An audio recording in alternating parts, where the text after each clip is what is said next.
Hello students. Next मैं discuss कर रहा हूँ वांट ऑफ फैक्टर और इसका सिंबल होता है आई। देखिए, कोलिगेटिव प्रॉपर्टीज की जो एक्चुअल वैल्यू है उनको उनको हम वांट ऑफ फैक्टर आई की हेल्प से कैलकुलेट करते हैं।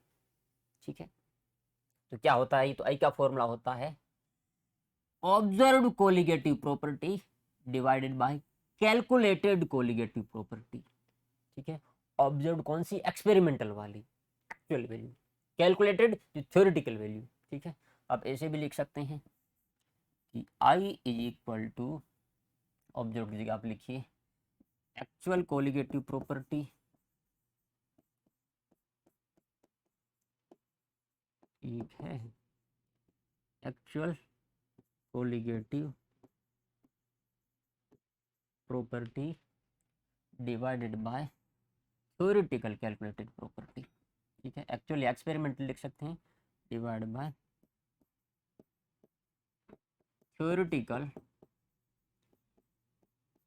Colligative property.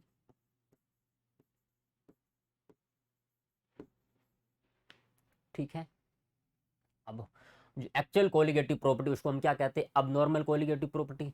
थ्योरेटिकल वालों को क्या कहते हैं? नॉर्मल। तो आप इसको ऐसे भी लिख सकते हैं कि आई इज इक्वल टू अब normal colligative property divided by normal colligative property. ठीक है, थ्योरेटिकल को क्या कहते हैं हम? नॉर्मल वाली। और एक्सपेरिमेंटल एक्चुअल को हम क्या कहते हैं? अब नॉर्मल। ठीक है, आप ध्यान से सुनिएगा। देखो, कोलिगेटिव प्रॉपर्टी डिपेंड करती है number of moles of solute पे, सॉल्यूट के मोल्स पे। ठीक है, और कोलिगेटिव प्रॉपर्टी होती है सॉल्यूट के मोल के डायरेक्टली प्रोपोर्शनल। ठीक है, मैं इसको ऐसे लिख सकता हूँ कि आई इज इक्वल टू, ठीक है, actual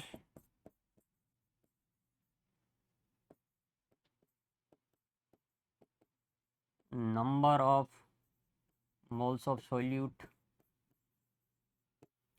divided by theoretical mole divided by, ठीक है, थ्योरेटिकल। और थ्योरेटिकल मोल कौन से? जो हम इनिशियली लेते हैं। ठीक है, तो आप इसको ऐसे लिख सकते हैं initial mole, initial number of moles of solute.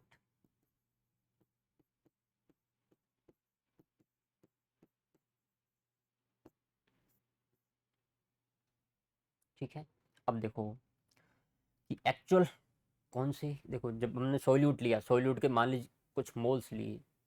ठीक है, अब वो मोल सॉल्यूशन एसोसिएट या डिसोसिएट हो जाते हैं, चेंज हो जाते हैं। वो जो वैल्यू है मोल्स की एसोसिएशन या डिसोसिएशन के बाद, वो हो गई actual number of moles of solute. Theoretically हम क्या लेते हैं? जितना हमने इनिशियली डाला, 1 मोल डाला तो 1 वैल्यू पुट करते थे। तो theoretically colligative property directly proportional होगी theoretical number of moles of solute के, actual colligative property directly proportional होगी actual number of moles of solute के। आई का फॉर्मूला क्या आ गया? Actual number of moles of solute divide by initial number of moles of solute. ठीक है, theoretical value क्या होगी? Initial number of moles of solute. अब इसमें आप ये चीज ऐड भी कर सकते हैं कि actual number of moles of solute, यहाँ ये भी लिख सकते हैं आफ्टर एसोसिएशन और डिसोसिएशन, आफ्टर एसोसिएशन और डिसोसिएशन। ठीक है, थोड़ा सा आप इसको एक्सटेंड कर लीजिएगा, आफ्टर एसोसिएशन और डिसोसिएशन। ठीक है, आफ्टर एसोसिएशन और डिसोसिएशन। ठीक है, तो इसको थोड़ा सा अरेंज करके लिख लीजिएगा, ठीक से नहीं लिखा गया, लाइन ठीक से नहीं है, लेकिन आप उसको ठीक से लिखिएगा। ठीक है, तो actual colligative property actual moles पे, एक्चुअल मोल्स कौन से? जो एसोसिएशन डिसोसिएशन के बाद जो एक्चुअल मोल्स है।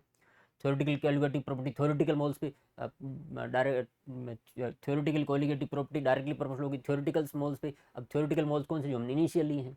तो आई का ये फॉर्मूला निकल के आ गया, actual number of moles divide by initial number of moles किसके, सॉल्यूट के। ये हम यूज करेंगे फॉर्मूला, इंपॉर्टेंट फॉर्मूला है, ठीक है। तो आई का formula actual number of moles of solute after association or dissociation, after association or dissociation, ठीक है। ये होगी actual mole divide by initial number of moles of solute. ये समझ आया कैसे फॉर्मूला आया आई का,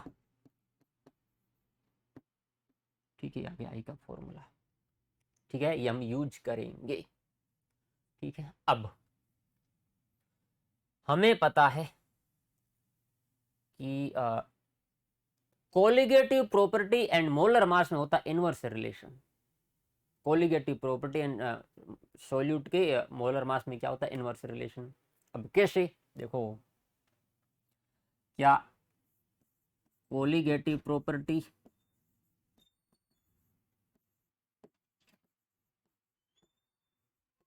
डायरेक्टली प्रोपोर्शनल होती है number of moles of solute में, सीधा लिख दूं एन सोल्यूट, ठीक है, सोल्यूट के मोल्स पे। अगर मोल्स का फॉर्मूला क्या होता है, mass by molar mass, mass of solute, ठीक है, divide by molar mass of solute, ठीक है। तो यहां से आपको क्या पता चल गया कि सोल्यूट के molar mass and colligative property में क्या होगा, इनवर्स रिलेशन। क्या होगा, इनवर्स रिलेशन, ठीक है। तो colligative property and molar mass of solid inverse relation. अब मैं क्या करूंगा कि ये जो फॉर्मूला है इसको मोलर मास की टर्म में लेके आऊंगा।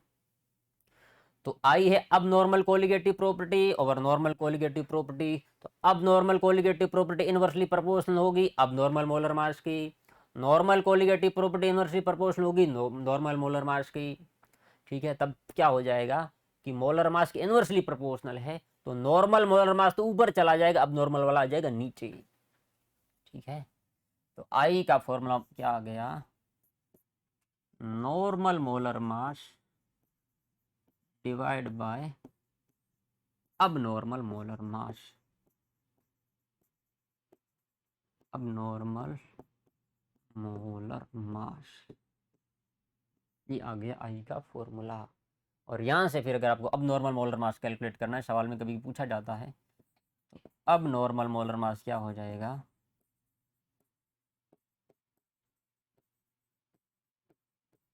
नॉर्मल मोलर मास, ठीक है, divide by normal molar mass ना,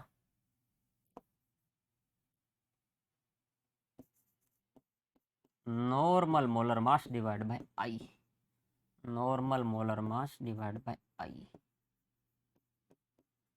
इस तरीके से क्या निकल जाएगा, अब नॉर्मल मोलर मास और आई यहाँ पे क्या है, वॉन-टॉप फैक्टर, ठीक है। तो कौन से आपको फॉर्मूले जो इंपॉर्टेंट ध्यान रखना, एक तो ये बहुत ज़्यादा यूज होगा, दूसरा ये वाला भी यूज होता है, ठीक है, और ये वाला बस, ठीक है। बाकी तो आप आइडिया लगा लेना, ठीक है। एक फॉर्मूले से दूसरे फॉर्मूले में चले जाना कि ऑब्जर्व्ड वो एक्चुअल वाली होगी, कैलकुलेट थ्योरेटिकल वाली होगी, एक्चुअल वाला अब नॉर्मल होता है, थ्योरेटिकल वाला नॉर्मल होता है, कोलिगेटिव प्रॉपर्टी मोल्स की डायरेक्टली प्रोपोर्शनल, तो actual moles divide by theoretical mole formula आ जाएगा। एक्चुअल मोल्स मतलब मोल्स टूटने के बाद या जोड़ने के बाद, थ्योरेटिकल मोल मतलब इनिशियल मोल, तो आई का फॉर्मूला निकल के आ गया, ठीक है। तो इस तरीके से मोलर मास की टर्म में आई ये आ गया, ठीक है। अब कि जो एक्चुअल वैल्यू है कोलिगेटिव प्रॉपर्टी की थ्योरेटिकल वैल्यू से क्या आएगी, डिफरेंट आएगी। क्यों, क्योंकि जो number of moles of solute है वो चेंज हो जाएंगे, ठीक है। ये कब होगा, जब एसोसिएशन या डिसोसिएशन हो, ठीक है।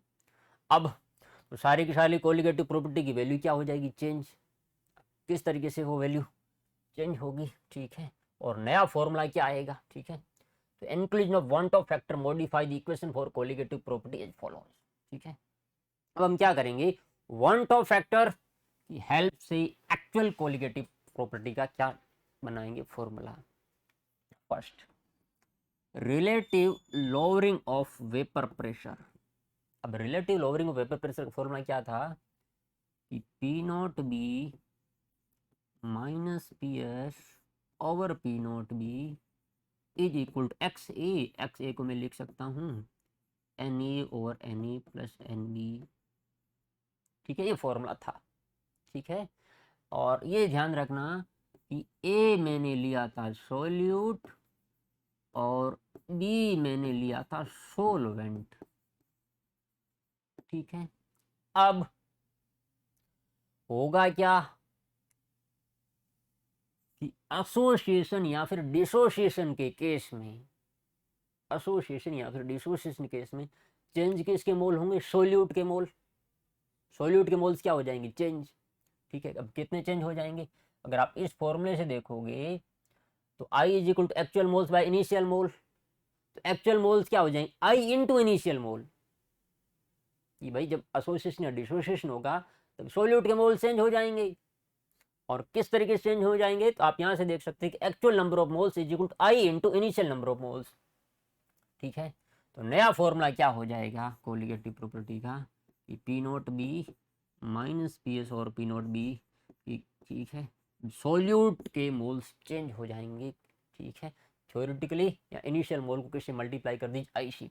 तो यहाँ पे ए सोल्यूट है, बी सॉल्वेंट है, तो बी के मोल्स तो चेंज होंगे नहीं, सोल्यूट चेंज हो जाएगा। किस तरीके से, I N A over I N A plus N B की भाई जो एक्चुअल वैल्यू होगी वो इनिशियल का क्या होगा, आई टाइम्स इनिशियल सॉल्यूट्स के मोल्स से एन ए, अब कितना हो जाएगा actual value I N A, ठीक है। तो यहाँ से क्या आ जाएगी, ठीक है, एक्चुअल वैल्यू किसकी, कोलिगेटिव प्रॉपर्टी की। तो एक नया फॉर्मूला आ गया रिलेटिव लोअरिंग वेपर प्रेशर, ठीक है। तो p naught b minus p s और p naught b is equal to i N a और i N A plus N B, ठीक है। और अगर डाइल्यूट सॉल्यूशन है तो फिर एन ए तो नेग्लेक्ट हो जाता है, तब फॉर्मूला क्या बन जाएगा, p naught b minus p s over p naught b is equal to i के साथ n a by n b. ये कब है, डाइल्यूट सॉल्यूशन के लिए है, ठीक है। यहाँ पे पी एस क्या है, सॉल्यूशन का vapour pressure, P naught B solvent का वेपर प्रेशर, ए सॉल्यूट के मोल एंड बी सॉल्वेंट के मोल, ठीक है। तो इस तरीके से क्या आएगी, एक्चुअल वैल्यू आएगी relative lowering of vapour pressure की, ठीक है। चलिए, elevation in boiling point delta T B. अब डेल्टा टी बी का पहले फॉर्मूला क्या था, के बी इंटू एम। अब फॉर्मूला क्या हो जाएगा, एक्चुअल वैल्यू आई इंटू के बी इंटू एम, ठीक है। उसी तरीके से अब ये देखो कैसे है, पहले सॉल्यूट के मोल क्या थी, मान लो एन, अब क्या हो जाएंगे आई इंटू एन एक्चुअल मोल, ठीक है। इनिशियल मोल का क्या कर दो, आई टाइम्स आई इंटू एन। अगर सॉल्यूट के मोल्स आई इंटू एन हो गए तो मोलिलिटी को आप क्या लिख सकते हैं, आई इंटू एम। भाई पहले मोलिलिटी एम थी, अब क्या हो जाएगी मोलिलिटी आई इंटू एम, ठीक है, क्योंकि सॉल्यूट के मोल्स आई टाइम्स हो गए। डेल्टा टी एफ का पहले क्या था, f into m molality, molality i times हो जाएगी। अब फॉर्मूला क्या हो जाएगा, i into f into M, ठीक है। ऑस्मोटिक प्रेशर पाई, पाई का पहले फॉर्मूला क्या था, सी आर टी, ठीक है। अब कंसेंट्रेशन में अगेन सॉल्यूट के मोल्स आएंगे, अब सॉल्यूट के मोल्स आई टाइम हो गए तो कंसेंट्रेशन भी आई टाइम्स हो जाएगी, pi is equal to I into C R T, ठीक है। तो ये सारे के सारे फॉर्मूले इंपॉर्टेंट है। तो pi is equal to I into C R t, delta t f is equal to I into k f into m, delta T b i into के बी इंटू एम, और ये है relative lowering of vapour pressure, ठीक है। क्या हुआ, हुआ क्या कि एक्चुअल वैल्यू में क्या होगा, ठीक है, जो सॉल्यूट के मोल्स है वो उनकी वैल्यू डिफरेंट आएगी, कितनी डिफरेंट आएगी, आई इंटू इनिशियल मोल, ठीक है, इस फॉर्मूले से actual number of moles solute के i into initial number of moles. अब मुझे कोलिगेटिव प्रॉपर्टी की एक्चुअल वैल्यू निकालनी है, तो मैं क्या करूंगा, जो सॉल्यूट के मोल्स है, जो इनिशियल मोल है, उनको आई से मल्टीप्लाई कर दूंगा, क्योंकि खाली सॉल्यूट के मोल्स ही चेंज होंगे, ठीक है। तो ये एक्चुअल वैल्यू है किसकी, relative lowering of vapour pressure की। ये एक्चुअल वैल्यू आएगी किसकी, डेल्टा टी बी की। ये एक्चुअल वैल्यू किसकी आएगी, डेल्टा टी एफ की। ये एक्चुअल वैल्यू किसकी आई, ऑस्मोटिक प्रेशर की, ठीक है। और अब से आपको फिर यही फॉर्मूला लगाना है, ठीक है। और नोट करके आप लिख सकते हैं कि आई का ध्यान रखना है, आई को मिस नहीं करना है, ठीक है, आई का ध्यान रखना है, ठीक है। अगर एसोसिएशन और डिसोसिएशन है, ठीक है, तो आई की वैल्यू, ठीक है, कुछ ना कुछ आएगी, ठीक है, 1 से कम हो सकती है, 1 से ज़्यादा हो सकती है। अगर एसोसिएशन या डिसोसिएशन नहीं हो रहा है तो आई की वैल्यू 1 आएगी, ठीक है। तो वही अपना पुराना वाला फॉर्मूला आ जाएगा कि भाई सॉल्यूट अगर सॉल्वेंट में जाके एसोसिएट या डिसोसिएट हो रहा है तब तो ठीक है, तो फॉर्मूला लगाने। नहीं हो रहा है उस केस में क्या होगा, आई की वैल्यू 1 आ जाएगी, ठीक है, और वही पुराने वाले फॉर्मूले आ जाएंगे। लेकिन पॉइंट क्या है कि आपको फॉर्मूला में आई यूज करना ही करना है, ठीक है। तो नोट करके आप क्या लिख सकते हैं कि आई का आपको ध्यान रखना है, ठीक है। ये सारे फॉर्मूले में क्या आ गया, एक अलग से फैक्टर आ गया आई, ठीक है। अब आपकी जो एक्चुअल वैल्यू आएगी वो इस फॉर्मूले से निकल जाएगी, ठीक है। तो इस तरीके से आप इसको देख सकते हैं, ठीक है। तो ये ध्यान रखना, ये चारों फॉर्मूले हैं, अच्छे से लिख लीजिएगा। और ठीक है, p naught b minus p s और p naught b i N a और i N A plus N b, delta T b i into के B into m, delta t f i into k f into m, और pi is equal i c R T, ठीक है। चलिए, thank you.